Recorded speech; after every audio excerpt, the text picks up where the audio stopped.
Hey everybody, Alex the Critic here, and welcome to another episode of Cancerous One-Shots, the series where I tear into part of a stupid video that I found on the internet. Man, it's been a while since I've made one of these, hasn't it? The arguments I'll be responding to today come from a video by OtterlyNoah titled Critical Drinker's Review of Predator Badlands is Hot Garbage, Hunting Grizzly Bears. You guys know the drill by now. Let's get into the context behind the video first. On November 7th, the Walt Disney Company released Predator Badlands to movie theaters across America. The film, which is the latest installment of the long-running multimedia action horror franchise named Predator, revolves around a member of the titular alien race named Dek traveling to a hostile planet in order to kill a seemingly invincible apex predator so that he can prove himself worthy of his father's approval. Upon release, the movie was a massive box office success, earning $180 million at the box office at the time of me recording this video. Critically, it also fared well, with the aggregated critic scores on both Rotten Tomatoes and Metacritic being positive.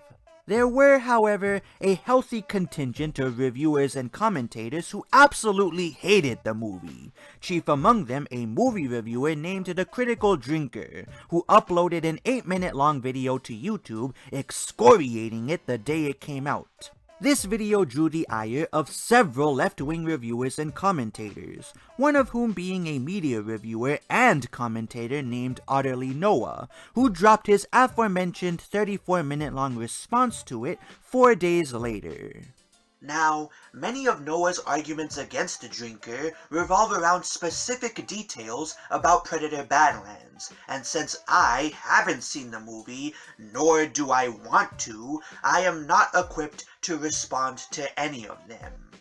However, there's a few points he makes that don't require watching the film to refute, and one of those will be the one I'm responding to. Why only this one point, you ask? Because it was so brazenly dishonest that it demanded a call-out. To explain why, let's break down the argument from Drinker that Noah was attempting to debunk. Now, I can't say I was exactly bursting with anticipation when I went into this one, partly because the concept of a Predator movie told from the Predator's point of view felt like a fundamental betrayal of the very thing that makes them compelling, their mystique, partly because those CGI-heavy trailers with the horrible Predator redesign didn't do much to win me over, and partly because of early reviews from intellectual giants like Grace Randolph, who boldly gushed over the film's humanization of the Predator and a possible romantic relationship with a fucking androids. Stuff like this is why women's fiction should be banned. Alright, so Drinker made one point in that clip, which was that he went into the film with low expectations. He then gave 3 reasons for his low expectations, those being: 1. The story's viewpoint goes against the franchise's main draw. 2. The trailer showcased unappealing CGI. 3. Early reviews from critics like Grace Randolph praised the film for dumb reasons. Of those 3 reasons, the third one is the most important, as that's the one that Noah responded to. So let's listen to it again. And partly because of early reviews from intellectual giants like Grace Randolph, who boldly gushed over the film's humanization of the Predator and a possible romantic relationship with a fucking androids. Stuff like this is why women's fiction should be banned. Alright, so to be absolutely clear about Drinker's point, for everybody watching this video, what Drinker said is that other reviewers praised the film for humanizing the titular alien race and introducing a romantic subplot between its main character and a female android. The key word there is other, as in other people were making that point and Drinker was making fun of them. So, intrepid viewer, what do you think Noah took away from this point? If I told you, you wouldn't believe me. So just listen to it for yourself. So I'll let you take a guess here. Do you think the Predator actually gets into a romantic relationship with Elle Fanning's android character in this film? Well, as I said, I haven't seen the film, but based on what little I do know about it, my answer is no. More importantly, however, Drinker's answer would also be no, considering that he was lambasting other people for saying that. Surely you aren't gonna try and claim that this isn't the case. If you said no, then ding ding ding ding, you're correct, and unfortunately Drinker inevitably is very wrong. Excuse me, I need a minute. Forgetting you is the thing that I cannot do. Yet I know it is very true. I'm forgetting you.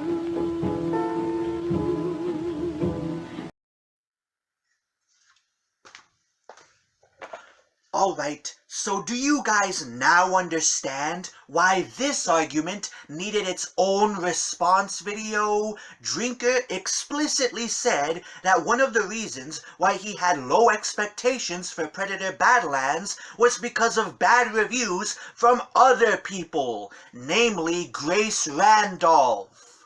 I can't believe I need to say this, but Drinker and Grace are not the same people, Noah.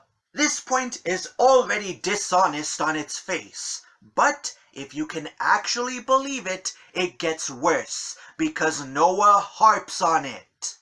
No, the Predator does not get into a relationship with an android in this movie. Drinker knows that, Noah. That's why he was making fun of Grace for arguing the opposite. I don't know where he got this from, but Deck and Thea are quite literally just platonic friends throughout the entirety of this film. Heck, Deck doesn't even like Thea at the start of the movie. He refers to her as a tool. He thinks he's just using her as a way to get to his prey. I really can't believe it. This nigga is really trying to pin Grace's opinion on Drinker, even though Drinker was clearly mocking bad early reviews.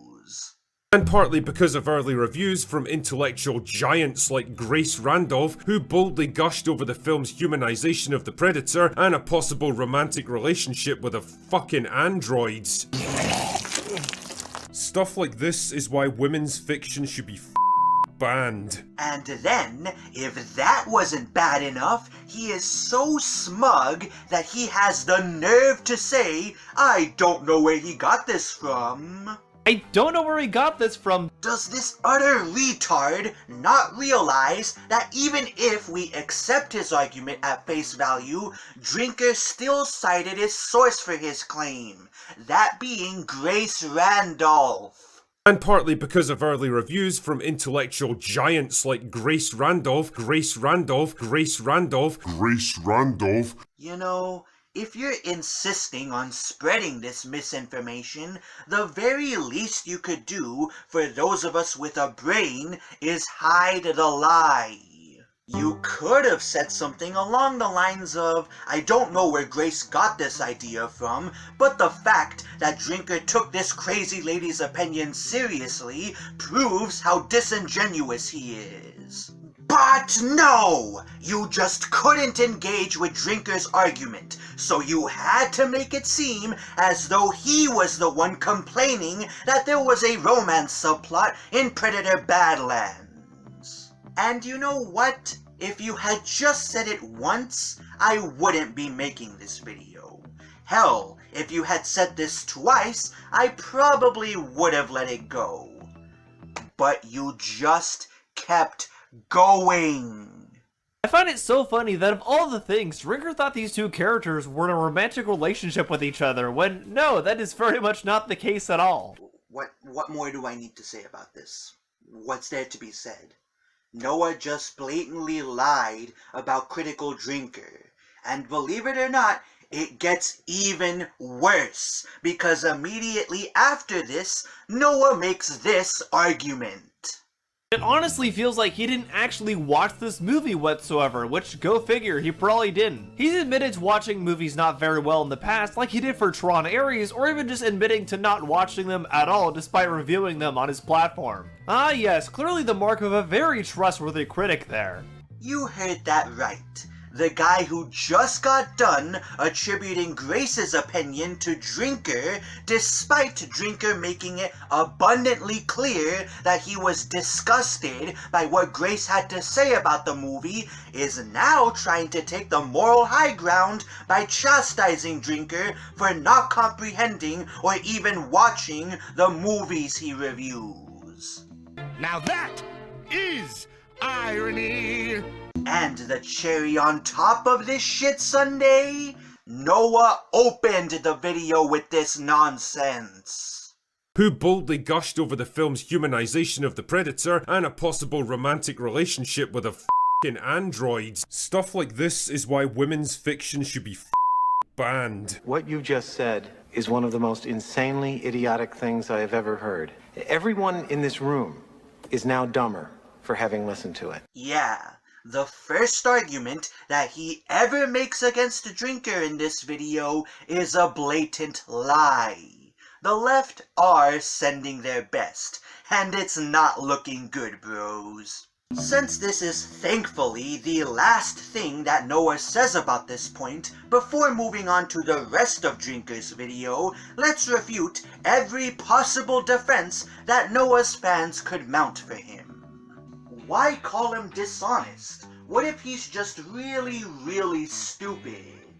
Listen, if you're so bottomlessly stupid that you interpret somebody making fun of another person's bad movie take as them being the ones giving the bad take, then quite frankly, none of your opinions should be taken seriously in the first place, because you've displayed a complete failure to grasp the English language. Oh, come on. He just made an honest mistake. Haven't we all slipped up before? Why can't you just let this slide?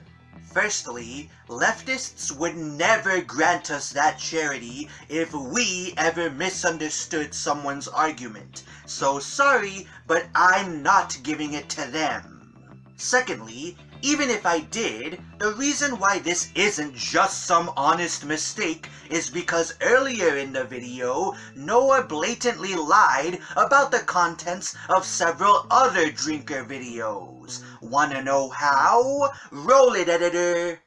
But unfortunately, it looks like a certain notorious subset of reviewers on YouTube and other platforms have not taken so kindly to this movie whatsoever. However, rather than actually offering any substantial criticism about Predator Badlands, it seems they're simply mad that a woman is one of the main characters in the film. Oh boy. And because of that, they seem incredibly upset and seem to think that Predator Badlands is feminist propaganda. So here, Noah claims that anti-woke reviewers hated Predator Badlands because it had a female lead, and thus is pushing feminist propaganda. However, he doesn't play any clips of any of the people he's showing on screen saying or even implying that. That makes this a lie, because if that evidence did exist, he'd just put it in the video. What's that, you say? That would have made his video too long? Nigga, his video is already 3 times longer than the one it's responding to. What's a few more minutes? Plus, remember, Noah criticized the Drinker for not expounding on his criticisms of the movie. I think one of the funniest parts about this sentence is how he refers to the Predator in this film, whose name is Jack, as an insecure protagonist with daddy issues. Gee, that's a pretty convenient and very simplistic way of boiling down Deck's entire character arc, where he sees his brother die due to the fact that his father actually kills his brother at the very start of the film, and ends up going to this alien planet as a result to slay this unkillable beast since he thinks it's what his brother would have wanted for him, and after meeting an android played by Elle Fanning, has his ideas of what being a hunter really means challenge for him, and also really begins to question himself on why he's actually doing this hunt, and also learns to break the cycle between him and his dad, and also learns to be far more of a man than his dad ever was. Funny you quite literally left all of that out in that very telling synopsis of yours there, Drinker. This is pretty par for the course with all grifters, however. Rather than actually going into detail about the film, Drinker would much rather give you this incredibly short and honestly very narrow-minded look at what Predator Badlands is in his opinion in order to sell his audience on the idea that this film is woke propaganda, and clearly nobody's going to see it. So even if he left out those clips for the sake of being concise, he's still a hypocrite. I'm talking about none other than anti-woke film critics who really don't seem to like this movie at all, and one of the most notable ones for that would be none other than the Critical Drinker. The Critical Drinker is basically the poster child for this sort of anti-woke film criticism overall. The only reason I'm playing this clip is because the claim Noah made about Drinker here will be important soon, so just keep it in mind. Rather than actually criticizing a film for the things you should criticize it for, such as acting, cinematography, characterization, storytelling, pacing, and things like that, he'd rather get mad that the show Agatha All Along starred a female as the main character. Well, it's called Agatha All Along, Drinker. What'd you expect? Yeah, Drinker never said that. His actual point was that Agatha All Along was an adaptation of a character that nobody cared about, that was aimed at a niche demographic that nobody likes, and would probably be a huge failure. But I think the biggest problem this show has to overcome is that, well, nobody really wanted this fucking thing in the first place. It was commissioned at a very different time, a time when Marvel was still riding high, and they probably thought that every new Disney Plus show was going to spawn a whole network of spin-offs that people would absolutely gobble up. Fuck. And well, the reality in 2024 is very different. Tell me, are you excited to watch a show that's basically a spin-off of a spin-off, centered around a character that was so completely forgettable that it's almost impossible to even form an opinion about her now? I asked at the start of this video who I thought this show was made for, and taking into account the aging and mostly female cast, the campy tone, the song and dance numbers, the constant wardrobe changes, and the painfully dated attempts at humour, it seems to be a show targeted at middle-aged wine mums who also have a passing interest in superhero movies. And I'm not gonna lie, that is a pretty small demographic you're appealing to there. I think Marvel themselves suspect that this show is dead in the water and is likely to land with all the impact of a left hook from Stephen Hawking, which is why there's been almost no advertising push for it. Hell, in the video itself, Drinker bemoans the fact that Aubrey Plaza, a female actress, didn't go on to have a more successful career. I think the person I feel most sorry for though is Aubrey Plaza, one of the only actresses in this show who's actually funny in real life, and probably deserves a lot more success than she's gotten in her career. If Jenna Ortega is the MCU, then Plaza is the Fox X-Men movies, someone who got there first, had their share of wins and losses, but never quite reached the same heights and ultimately blew their best chance of success. Correct me if I'm wrong, but I don't think that somebody who hates movies, if they have female actresses in the lead role, would want said actresses to have better careers, and they certainly wouldn't acknowledge their acting talent. Or he'll get mad that the last Predator film had a female main character as well, despite the fact that was actually the best received Predator film in quite a while, funny enough, and it actually has a better rating than Badlands even. This is besides the point, but Noah, you do realize that a movie being successful doesn't defeat the argument that it's wrong for movies to have female leads, don't you?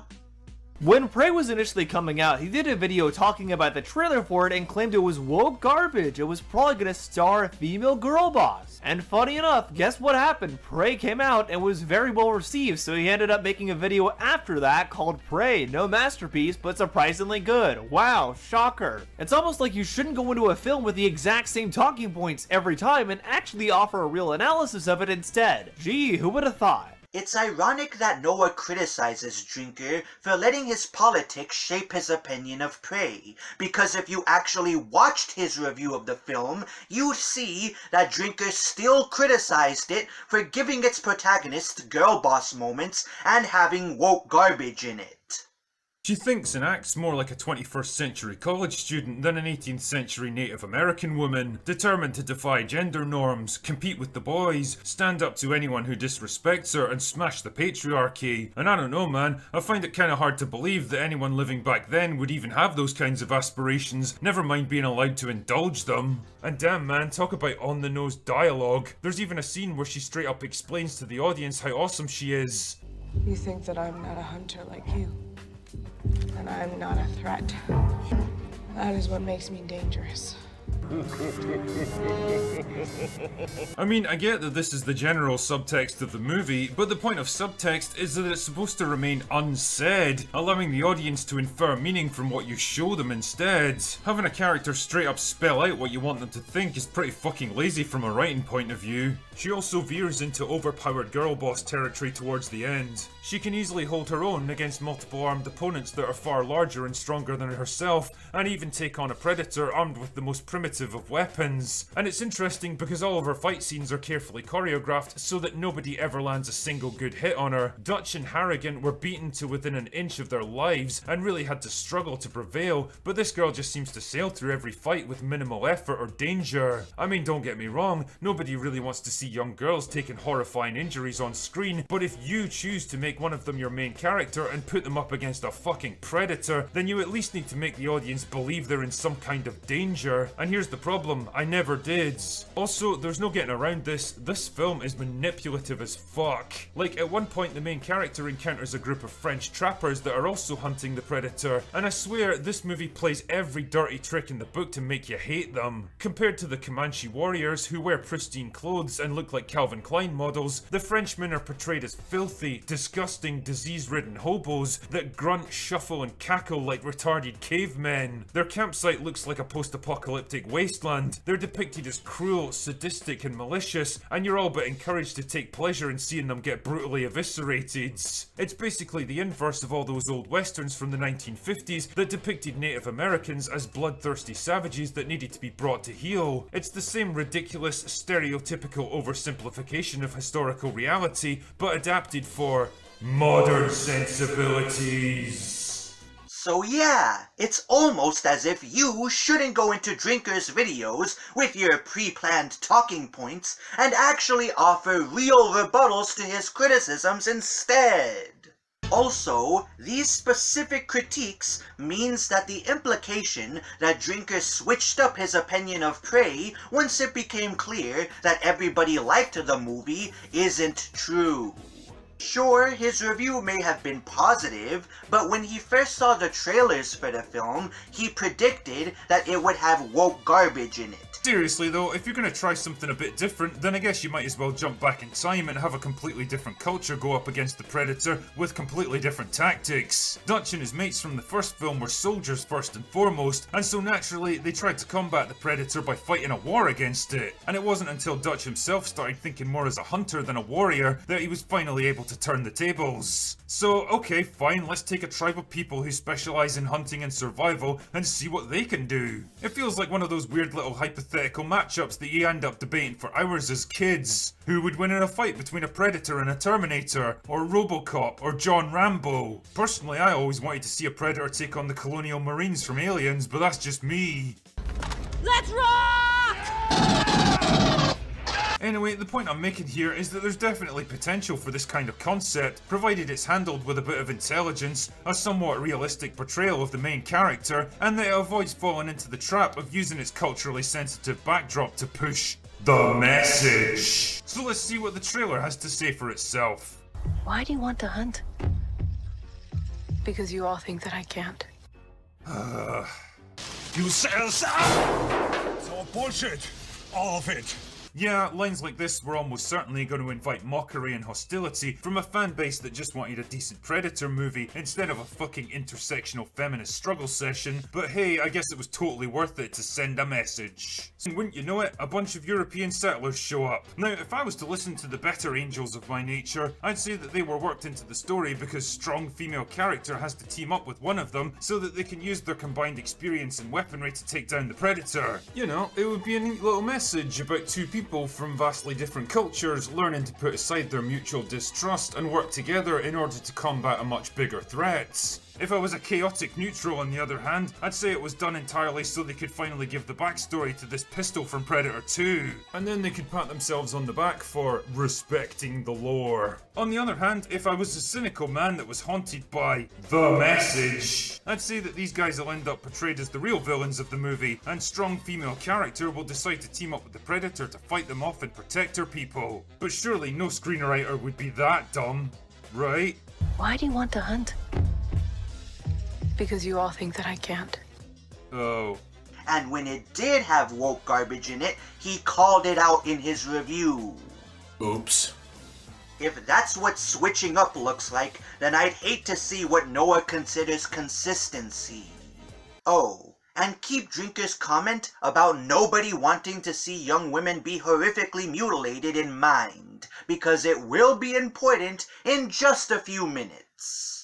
It's also funny because the exact same things that he tried to knock the Prey trailer for and call it woke propaganda as a result of are actually the exact same things that he gave praise to the 1988 Mulan film for when he was reviewing the live-action version. See, the original actually took a pretty balanced and realistic view of the subject of women serving in the military. Animated Mulan wasn't particularly big or strong or good at fighting, because that wouldn't be realistic given her background. She was actually kind of clumsy and unsure of herself, and she had to work extra hard just to keep up with her male counterparts. But the difference here is that Prey is a prequel, you see. A prequel about a young Native American girl who has to defy her tribal traditions in order to take on a nearly invincible hunter from another world. Because, you know, if elite special forces operatives, hard-boiled detectives, and entire squads of specially trained government agents can't stop these things, then a 100-pound teenage girl is definitely going to make the difference. Corporate needs you to find the differences between this picture and this picture. They're the same picture. So he tries to knock one film for the exact same kinds of things that he praises another film for. The hypocrisy is very blatant with someone like Drinker, and he can't ever keep his talking points straight and really just isn't a real critic whatsoever. Alright, so first of all, those two Drinker clips you played weren't contradictory whatsoever. In the former, he praises the original animated Mulan film for portraying its female main character in a grounded and realistic way. In the latter, he questions the plausibility of a young, frail Cherokee woman defeating an alien creature that people with far more strength, experience, and resources couldn't. That second clip would only be hypocritical if Prey did have its main character trained to become a better warrior, and Drinker ignored that arc. However, in his review of Prey, Drinker praised the movie for the exact same reasons he praised the original animated Mulan. Speaking of modern sensibilities, the main character is kind of a frustrating one for me because I can see how they've worked to get her moving in the right direction, but I can also feel the constraints of modern storytelling pulling her back, preventing her from breaking out to become a properly fleshed out human character. I mean, don't get me wrong, she's nowhere near as obnoxious and unlikable as so many other characters we've had to endure in recent years, and the movie at least takes the time to show her training and practicing to explain the skills she has, instead of just pretending that she was awesome from birth. She's definitely not a Mary Sue, that's for sure. She actually makes mistakes that almost cost her life, and learns from them to do better next time. She doesn't get showered with the kind of vomit-inducing praise that usually accompanies female characters in modern movies. Wow! It's so weird how you cut that bit out from your video! Why, you would only do this if you were lying about Drinker! Now, remember what Noah said about anti-woke reviewers and how they hate movies for starring women?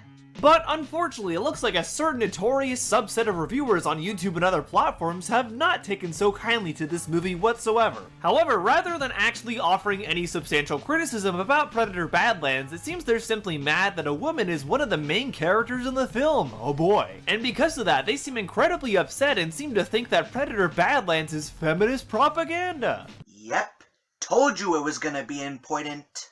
So, Noah's point about drinkers' hypocrisy contradicts this earlier point about anti-woke reviewers, since here we have an instance where an anti-woke reviewer is praising a movie despite that movie having a female lead in it.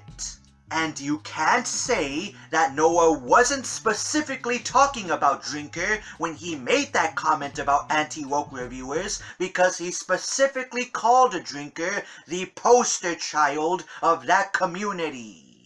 I'm talking about none other than anti-woke film critics who really don't seem to like this movie at all, and one of the most notable ones for that would be none other than the Critical Drinker. The Critical Drinker is basically the poster child for this sort of anti-woke film criticism overall. Oh, and remember that comment Drinker made about nobody wanting to see young women be horrifically mutilated in action horror movies?